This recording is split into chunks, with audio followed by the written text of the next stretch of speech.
Passez le micro, Guillaume, à votre voisine. Bonsoir, Monique Estève. Vous êtes directrice commerciale Hewlett-Packard Enterprise. Alors, Hewlett-Packard Enterprise, tout le monde connaît. Lorsque vous entendez cette histoire, ces relations humaines, ces projets qui sont nés comme ça d'une passion commune, ça vous inspire quoi, l'histoire d'Adista aujourd'hui ? Beaucoup de respect. Alors, moi, aujourd'hui, je représente une vieille dame de 75 ans, mais qui se transforme elle aussi, puisque nous avons une actualité assez récente. Nous avons divorcé de l'organisation qui vend des PC et des systèmes d'impression, justement pour s'adapter au nouveau marché et au nouveau rythme qu'impose le marché.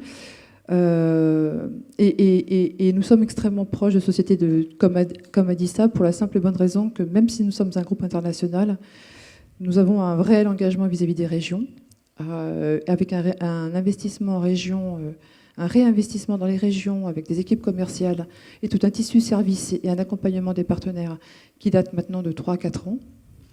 Et à tel point que la France a été reconnue au niveau mondial comme l'organisation qui a le mieux performé en région. Donc, la vision du marché informatique pour HPE, ça représente quoi ? Alors, je vais vous parler de transformation digitale.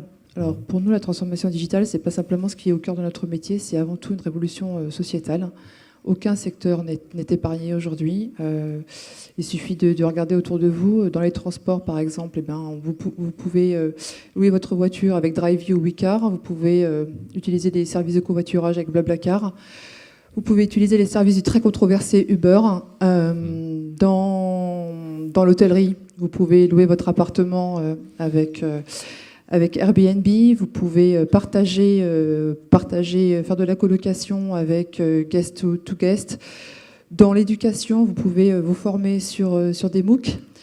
Mais tous les secteurs, et dans la finance, vous voyez l'émergence de concepts comme le crowdfunding, le crowdlending. Donc, et les banques regardent ces tendances-là non pas comme des effets de mode, mais bien comme des réelles tendances de fond. Et tous les secteurs vont être frappés par ça. Alors, est-ce que c'est bien, est-ce que c'est mal ? C'est ainsi. L'assurance, la santé, l'administration, tous les secteurs sont touchés. Et pour le coup, nous sommes tous égaux, les grands comme les petits. Et aujourd'hui, la prime, comme le dit Gilles, c'est une prime à la vitesse. On est dans l'économie de l'idée. Et l'idée, c'est quoi ? C'est un alliage entre un concept, une innovation et une équipe. D'où l'intérêt de travailler en mode partenariat. Quand on est une grande entreprise comme Hewlett-Packard Enterprise, on ne travaille pas tout seul. 70% de notre activité, elle est faite à travers des partenaires. Et ce qui est important pour nous, c'est de pouvoir développer des partenariats intelligents pour servir nos clients finaux ensemble, basés sur la collaboration, pour la simple et bonne raison que les thématiques qui sont adressées aujourd'hui sont des thématiques qui sont pluridisciplinaires. On ne peut pas être un expert d'un business model, expert en innovation, on ne peut pas être expert en RH, on ne peut pas être expert en moyens de paiement. On est obligé de rassembler des équipes qui sont pluridisciplinaires,